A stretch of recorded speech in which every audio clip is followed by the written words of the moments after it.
Thank you all once again, and I want to thank all the civil servants for taking up the deal. So we're very pleased that we have been able to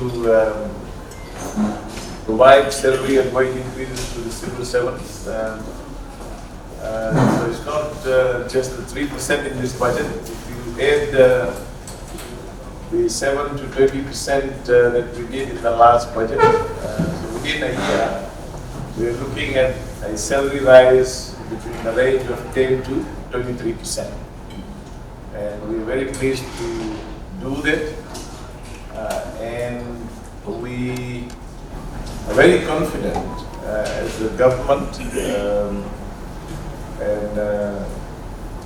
starting from the Honorable Prime Minister and everybody else in Cabinet, we're very confident that some of the measures announced in this budget will be delivered with speed, with effectiveness, and with value for money. And I say to civil servants all the time that you are the permanent guys. You're the permanent people. You're the movers and shakers of what happens and what government is able to deliver. Not the ministers, not the politicians. Our job is to provide the policy framework. Budget is always a very central political and economic process. It lays down what are our priorities as a government. It lays down what people need. It lays down the things that needs to be done as a matter of priority. So if you look at the budget, I'm sure most of you have heard the announcement.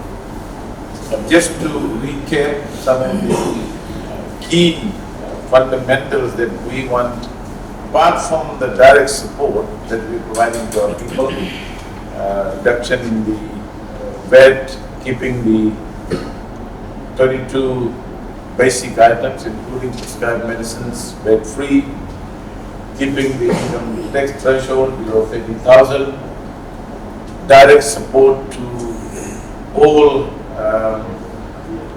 others that need assistance, including those in social welfare, those that need support through the health ministry, such as kidney dialysis subsidies, etc., subsidies for GPs, the funding that we provide directly to the Matoka and Bar Hospital. So every service that you get there, even though the hospitals are run by Healthcare Fiji Limited, has spent every service that you get in Bar and Matoka Hospital, every single cent is being paid by the government. And our focus in this budget really is to fix the dilapidation of infrastructure in health, education, water, roads that we've inherited when we came into government. And that's the fact. It's not the fault of the civil servants. Maybe partly, depending on what the political situation was at that time. But that's history. So we are now focusing on improving those services. Health centers, nursing stations. And we as a government, we had the courage to actually ask the World Bank to do a review of the health sector. Total review of the health sector in Fiji. But what they found out, if you read the report, Dr. is here, Dr. Amos, I was very impressed with the Singapore Hospital when I met him there as the head of the hospital. And I said, this is a model that we need everywhere. So thank you, Doctor, for coming over. So what we trying to do with the health infrastructure as the result of that report. And that report says very clearly that our health outcomes were better in the 70s, 80s, 90s than what it is now. Public health was completely broken. NCDs have taken over. Now we have an added problem. Drugs, these things didn't happen overnight. HIV, crime, and these three things we have tackled together. Health, drugs, crime. So for HIV, we put in $10 million straight as a very clear signal from government that we want to take this problem of HIV head on. It's going to destroy, it's killing people, our young people. Then we have drugs. It's a menace now spread across the country, and I think we need everyone, every parent, everybody who's concerned about this country. The message is, and I say this to the young people, don't get into drugs. You get into drugs, first you destroy yourselves, then you destroy your parents, then you destroy your families, then you destroy your communities, your society, then you destroy the country. That's how big the threat of drug is. And so we as a government, we have put in funding. We are increasing the size of the police force by 1,000 more officers. We're putting in additional $40 million in 2 phases, $90 million in this budget. That will allow us to put in additional 500 to 800 police officers immediately in the shortest possible time, and we will see visibility in areas where there could be hotspots, Nadi, Lotoka, Suba, and we are determined. And I must say that the new Commissioner of Police is on to it, and you would have seen him sending very, very clear messages. And the government has absolute and full confidence in the police force now in terms of getting these things under control. So that is a decisive announcement in the budget. In the area of health, and this is where we would need the support of all the civil servants, town councils, administrators, CEOs, the people involved, because it's going to be a big partnership. So for health, we are providing adequate funding. To me, it's not the funding. Money is not a problem in terms of what we're providing to the health ministry and to the education ministry. It's the execution, it's the delivery of what we can do. So the couple of things that we are doing. One, we are making sure that the existing health facilities are upgraded, kept, providing adequate funding for medicine, etc., consumables.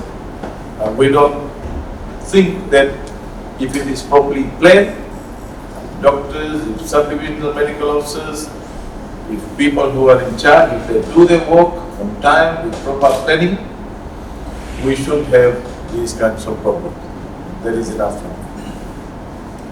Then we got Australian government, and I want to thank Australia again, to do an audit clinical plan for the CWM hospital. We've got 27 projects, and before, the first sentence they say is years of neglect of what happened in the CWM. And we know that because when we were in our position, we used to take pictures of broken windows and toilets. We still have some problems there. We haven't been able to fix everything because the way it was managed. And it should be simple, it shouldn't be a problem. Money was never a problem. It's the implementation, and that's happening now. But we are also realizing that CWM, the capacity, 400 something beds, we probably need more than 700 beds. So we are looking at a new national hospital. The clinical plan that has been done is looking at 10 years, 15 years, and 20 years. So a new national hospital announced in the budget is the work is being done, it's progressing. We are going to soon decide the location, and we've identified a number of places. The new Indian super specialty hospital, everything is almost finalized. We are about to sign the MOU for the construction to start. We have signed for the first time a pharmacopoeia agreement with India, and we will soon have another agreement, government to government, to source medicine directly from India in a much more cost-effective manner. So that's our plan for the health. But in terms of the delivery on the ground, we will rely on the heads of hospitals, medical centers, nursing stations, and civil servants generally within the health ministry. I mentioned Nadi in particular in the budget, so some of you would have heard it. Apart from the Nadi flood alleviation project, this project has been talked about for 8 years. And when we came in, we found that there was nothing on the cards, in the sense that there was no agency, there was no. So we moved them very, very quickly. And I want to thank people in the planning office, Poonam is here, Yogi, Ravi, and all these people within the ministry for really driving this. And now we've got to a point where the project will start soon. This will be a major game changer for Nadi in the next 5 to 7 years. While we're doing that, we also want to work with the stakeholders in Nadi to make sure that Nadi is the international gateway for Fiji, and that it should be a model town or city with respect to what we do in other areas. So that's for Nadi. Roads, water, again, as I said in my budget speech, 50% of water in the pipes is what we call non-revenue water, which simply means that this water going through this pipe leaks out. 50% of it. That's huge. That's why, there is rain, there is a small drought, the water is not available. So we've got a Spanish company to work with, and we are hoping that we will be able to reduce that leakage by at least 30% in the shortest possible time. And that will improve water supply. All these intermittent water cuts in some areas could be a thing of the past. I know in Nadi, when the Nakando water project is commissioned, very likely soon, that will solve a lot of the water problems around Nadi area. But we are also putting in, we put in about $6 million last year for boreholes. We say 1,000 boreholes in Biti level, 500 in Runwa level, and 200 in Maritime Islands. Unfortunately, we could do only 20 or 30 last year. In this budget, we are putting another 6.5 million. And so in areas where we can't take pipe water quickly, we have provision for boreholes. So the message to DO and all our civil servants in different ministries is there is money for boreholes. District advisory councillors, Rangani Toros, head of cleaners, the people in the provincial office, they should all know that the funding is there. And sometimes, your advocacy and your quick sort of intervention will help us to do this. And I know Minister for Lands is very keen and invested into it. We will use support from other ministries and get some private players to do boreholes very, very quickly.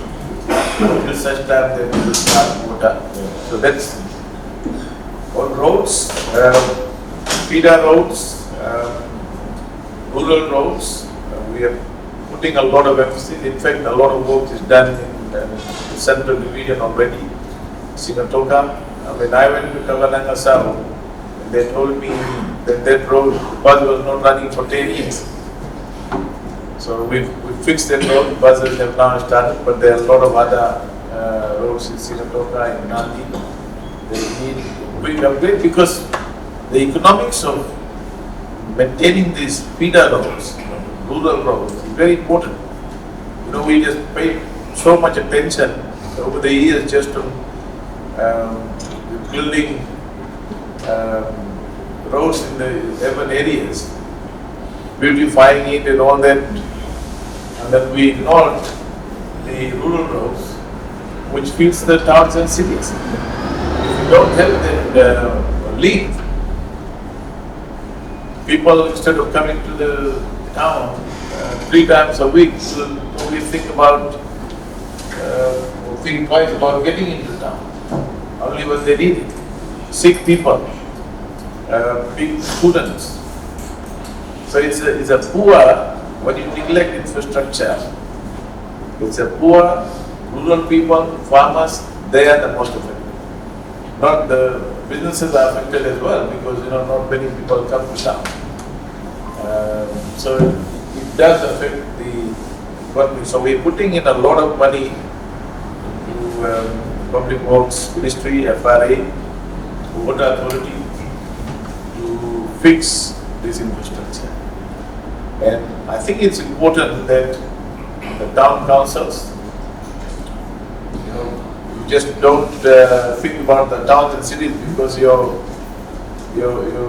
business and things happen in the when you go into the market, you find all these fresh vegetables. You feel very good about buying it. But sometimes you even negotiate the prices.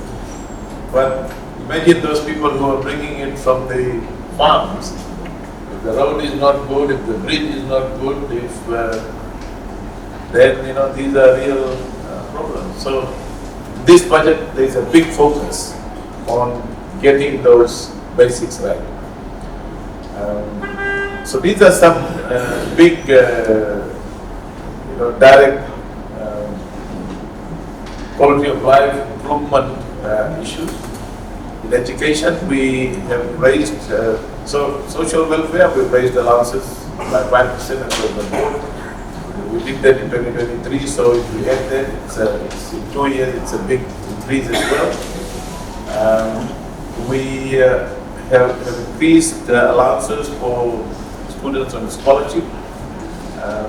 And of course, we reduced back from 15 to 12.5% and kept the 22 items zero debt. So I think budget is a complete package. We are also raising a little bit of expenditure, running a higher deficit. Of course, the opposition has only one thing to think on the deficit, but that's fine. Because we are also anticipating global economic slowdown. If there is a global economic slowdown, if the Middle East crisis escalates, the moment it doesn't sink to, but if the oil prices go up, or if the tariff war continues, and there is economic slowdown, like the global financial crisis in 2008 to 2010, then we could have some impact on our tourism and remittances. But because what we've done in this budget, we are pushing economic activity, spending a little bit more. That's how domestic response.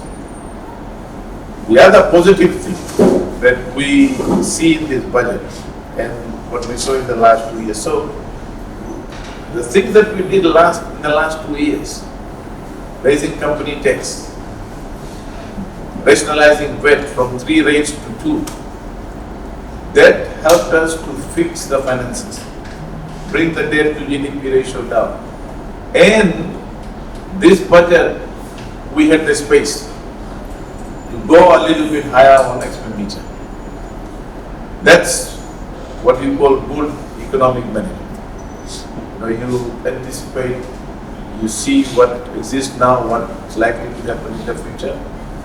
And so the reason why I'm talking to you people like this is basically to emphasize to you that delivery in this budget will be very important. If you're not spending the money on time, doing the work, so two things happen. One, the work is not done. People suffer. People complain. And the other, if you don't spend the money, we are squeezing the economy. If the money is sitting there in the bank, it's not going out there, people are not being employed, people are not doing business, not buying, additional piece of gold, or cutting down the consumption, that affects the economy as well. So, spending the budget allocation, doing the work, a small road in the village, for example, has an economic value apart from helping the children, helping the people in the village. We were in Otua village last night, and some of the things that the chiefs were telling us, the people were telling us, the women were telling us, it's not big. It's something that can be done quickly, small amounts of money, but it helps improve the facilities. So, please go through the details of the budget. Everything is online. The estimates are online too. So you can actually look at specific allocations. The supplement is online. The speech is online. So please have a look at it so that as civil servants, you know there are allocations, there are things to be done. And sometimes civil servants, and I want to thank all of you who are not based in Suba. I think you people are very, very important. I mean, I went to Punjab and I was shocked at the way in which the civil servants were being treated there. There were no vehicles, the quarters was falling apart, the health and the hospital was completely falling apart. So we've got the Australian government to treat the hospital. Mothers were actually giving birth in the veranda. It was so bad. Doctors were there and I asked them, how do you people work here? And they said, we are only here because we just feel for the people. We don't want to leave them. We don't mind, our quarters is for them. So I want to thank all the civil servants who work in the rural areas. Your contribution is very, very important. You're providing a service which is immeasurable in terms of what you get, what you do. Because for the people, it really matters. And I must say that I've been traveling around the country. It's probably one of the good things of Chandu becoming a politician, that you see the whole country and you see what people go through. And sometimes those in the office in Suba, in urban areas, in towns and cities, don't appreciate the little improvements that we can do in infrastructure, support to improve the quality of life of people. So thank you very much, all civil servants. And I'll stop here. Please feel free, even if you're a civil servant, to ask any tough questions. And that's another thing that we feel very proud of as a government. That we are open, transparent, there is freedom. Just don't swear at me, but ask me any question that you want. And that's also building confidence in our people, in our investors. Investment level is just going up. There are about 5.8 billion worth of investment that's already on ground. Some have been completed. Batualevu is moving. The tourism development project there is taken on. The airport in Lambasa is being upgraded. And a lot more projects are going to Batualevu. They tell me there's a lot of money in Batualevu. Maybe a lot of remittances are going there. So thank you all once again, and please feel free to raise any questions. Anyone? What was the $10 million allocation for HLD? It's a very strong and very solid political and leadership commitment given our HLD situation in the country. I think it puts strengthens Fiji's leadership in the region to HLD response. And I think when we had it in the budget and when we were doing the announcement, we were in the room and there were people, like everyone was sitting there talking like, thank you, that's our moment. Thank you. And I'm saying to the Minister for Health and people that a lot of that money should go out for education, for intervention, for testing, and advocacy, so that and a lot of health centers and hospitals should be able to mount a lot of programs on their own. Another major problem, pressing issue seems to be the drug issue in the country. And I think we have in Nadi like a committee that's sort of like an inter-agency committee that tries and sees how we can manage the drug issues arising here.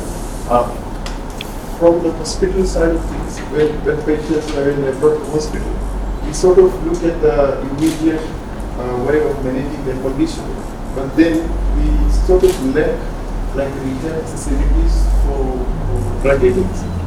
It's really good to see that there's, I think, some tax concessions or things in the budget for to establish drug rehab centers. This will be a very welcome thing. I think that's one of the limitations we see, and I think it will be quite good to see if there's some centers established for drug rehab. Thank you, Dr. That's part of the overall strategy. There's some funding to support rehabilitation, tax incentives for those who want to contribute. And so it will be, we are looking at a very, very holistic package. As I said, 10 million straight for HIV/AIDS, direct about $14 million in 2 phases for the police force, and then we are making a number of changes to ensure that we hit the drug problem from a number of vectors. One, of course, is to ensure that our border, completely shuts out any attempt to smuggle drug, because our border was completely porous.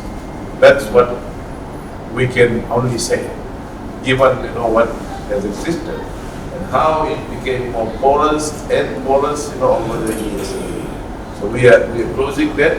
We work making sure that FRCS, immigration, other border control agencies, yachts management, all these things, as I announced in the budget, is now a holistic package to address the fundamental problem of drug. And I think the health centers, public health activities, will also play a very, very important role. NCDs, as very report from the World Bank, it's very depressing because it reduces productivity. The report says that at the age of 50, Myra's Temple, when he was 50, he probably would have been the most productive guy, probably still is. But what the report says is that right now, by the time people reach 50, their productivity is halved. So all of you who are 50 years old, according to the report, on average, you are only productive 50%. of your capacity, which is quite damning.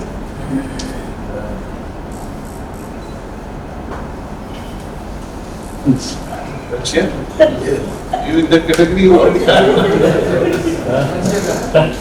No, we're all concerned about it, and I think it applies to every one of us.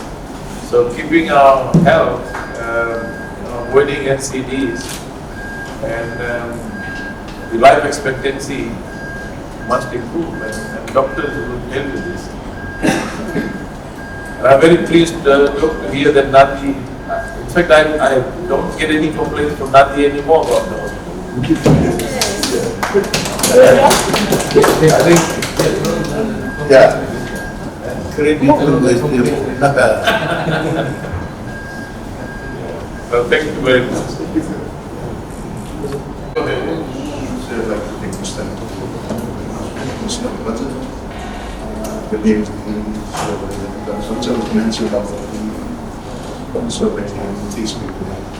As you may have seen today, there's so many development as well. As we mentioned, teachers are general persons. Regarding the population sensor was done last 5 years ago. The question is that the population is increased. Our public is bigger regarding generally about taxi.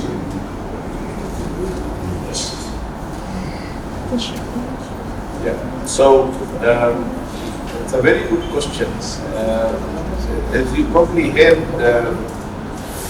we made some announcement about traffic congestion, road infrastructure, and this is quite natural when population increase. I mean, I've been in Suba for the last 40 years, and I've seen even if you drive on Sunday now, you can't be sure that you get to the next destination on time because of the number of traffic. Even after we increased the duty on second-hand cars in the last budget, the figures show that this year, first quarter, there was an increase of new vehicle registration by about 20%, which could mean a couple of things, that people's income is very good in certain category, but also it shows that our road congestion is getting worse. So we have to think about that carefully. So for Suba, we announced in the budget a feasibility study on flyover. We need to look at Nadi Kotoka, but that's something that we've committed in this budget. We look at a feasibility study of flyover from Suba to Missouri. And there are different models that we can adopt. In some countries, they run toll roads, flyovers are run by private companies. People want to reach quickly, you pay some and you get there. If you don't want, then you follow the normal road. So those, plus we have reduced, we're giving 10% bus fare subsidy in this budget to help support our people. And we are also hoping, apart from those who get the help from traveling in the bus, that more people might choose, instead of taking the vehicle, more people might choose to travel by bus. Because they pay less, they save on fuel line. So that's also the idea. When we put that policy of 10% reduction in bus fare to promote use of public transport so that there are less cars. But at some point in the future, we will have to think about the number of vehicles that we can have. Maybe look at issues such as toll entries. towns and cities, so that people just don't come. I don't know. Maybe not a very good idea at this stage, but it could be something that we can. Big cities do that in some countries. I think this morning I just would like to say thank you for the 5% increase of the social welfare recipients. Looking at the social welfare recipients, we were so glad when we asked them for that 5% increase. So this morning on behalf of the social welfare recipients, I'd like to say thank you and thank you very much. And on top of that, I'd like to say I love you.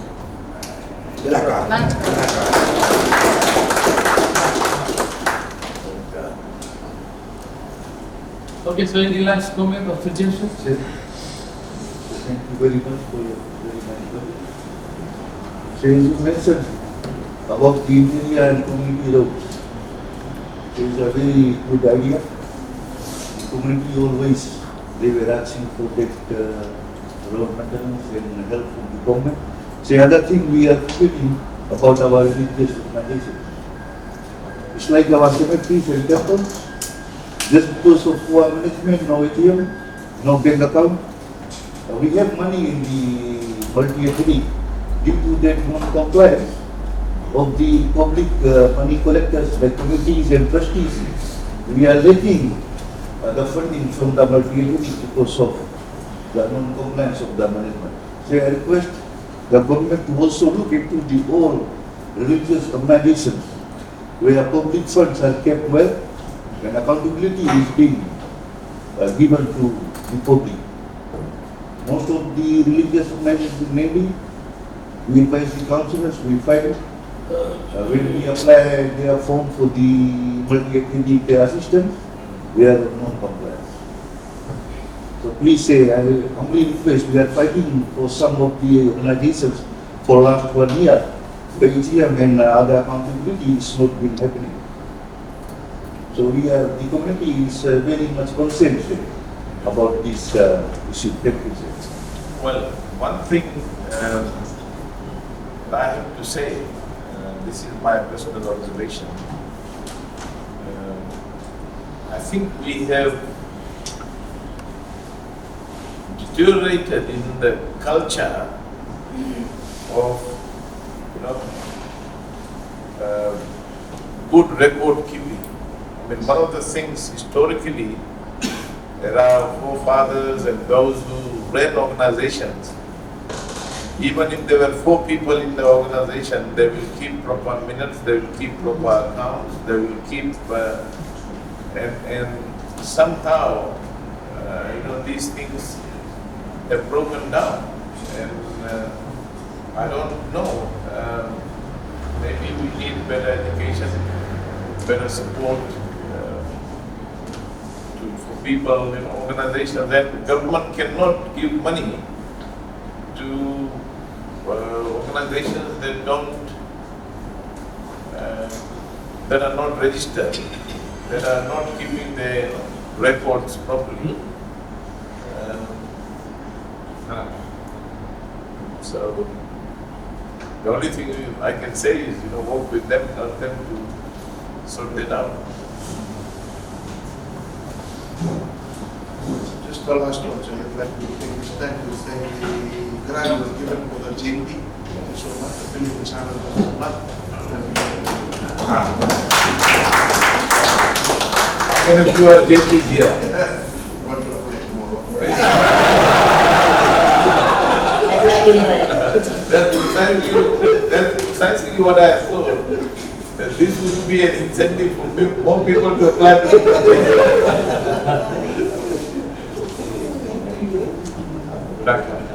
Okay,